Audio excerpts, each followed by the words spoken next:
छुई आलू बेसर तो आप बहुत थर खाई किंतु मो कहिबारु थरे एई छुई आलू मसला को थरे ट्राई करके देखंतु। जय जगन्नाथ, मु श्यामा आपण को आपणकर एई एसएनएस ट्रेल चैनल रे बहुत बहुत स्वागत। तो छुई आलू मसला पई आमे एठी नै जिबा दीटा छुई भल भाबरे ताकू धोई की काटिकी नै जिबा। एठी दीटा सिझा आलू मु नेछि, गोटे टमाटर को छोट छोट काटिकी नै जिबा, गोटे पियाज को मु एठी रफली चॉप करिछि, टिके बड़ पीसेस रे काटिछि। एठी मु 3टा रेसुण नेछि, आपणक पाखरे एमती जदी बड़ बड़ रेसुण अछि ताहले 2टा नेबे, आ जदी छोट छोट अछि ताहले 5-6टा नै जिबे। 2टा कंचा लंका आ एक छोट गोटे अदा को मु एठी छोट छोट पीसेस रे करके नेछि। तापरे मु एठी नेछि 5-6टा बड़ी। बड़ी जदि आपनकर पाखरे नाही ताहले स्किप करि परिबे। एठी एबे कढ़ईटा को गैस ऊपर बसई दबा। फर्स्ट मु एठी 2 टेबलस्पून तेल देइथिली, तापर आमे जेहेतु बड़ी भाजिबा ता पई मु एठी आ टिक्के तेल एक्स्ट्रा देइछि। प्रथमे आमे बड़ी को एठी भाजी नै कि अलगा करनबा। एठी मु छुई आलू मसला करूछि। आपनको जदि छुई मिलुनी ताहले छुई जगह रे आपण गुआर सिंब भी नहीं पारिबे। ध्यान रे रखिबे कि गुआर सिंब को बस गोटे सीटी देदेबे, तापरे ताको आपण एई प्रोसेस रे फॉलो करि पारिबे। गुआर आलू मसला भी बहुत टेस्ट लागि थाए। आपण एई प्रोसेस रे थरे ट्राई निश्चय करिवे। एबे तेल रे देदेबा गोटे छोटो चम्मच सोरसो, कंचा लंका और अध पियाज। फाळे पियाज को हमें मसला बाटला बेले देबा, तो सेति आमे एठी फाळे पियाज ही यूज करिछे। एबे तापरे दे देबा हमर छुई किंबा गुआर सिंब जदि आपण नौछंती, तापरे हमर हळदी गुंड आ लूण ताकू टिके भाजी नबा। आ याकू सिजिया पई छाडी देबा 2-3 मिनिट। एठी आपण पानी मिसेबेनी, खाली टाइम दे ताकू सिजिया पई छाडी देबे।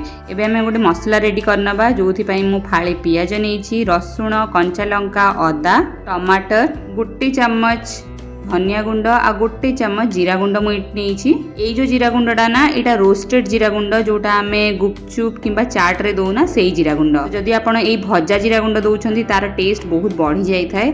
आपण थरे निश्चय ट्राई करिवे। ताकू टिके पानी देइकी एमती बाटी नबा। एबे चलନ୍ତୁ याकू गोटे गिन्ना रे बाहर करनबा। आउ जो हमर जार रे टिके मसला रहिबो ना ताकू हमें पानी देइकी एमती सब मसला गुडा को हमें एमती बाहर करनबा। आपण जदि चाहंती कि हमें बिना मसला रे एमती छुई आलू रो तरकारी आनिबू ताहले प्लीज हमको कमेंट रे निश्चय शेयर करिवे। बिना किछि मसला रे भी बहुत टेस्टी तरकारी बनी थाए। जदि आपण कहिबे हमें निश्चय आनिबू। एठी हमर छुई भी सिझी जाईछि।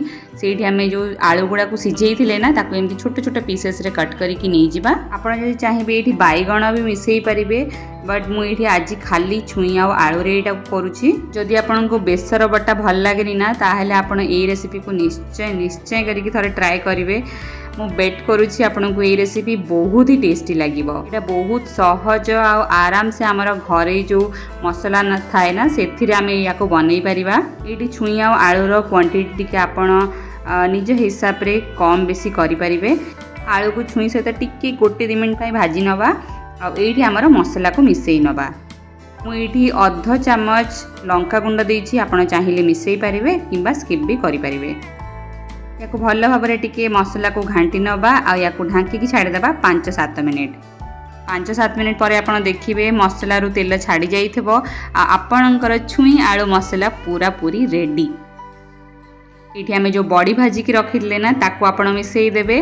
टिके धनिया पत्र गार्निश करनेबे।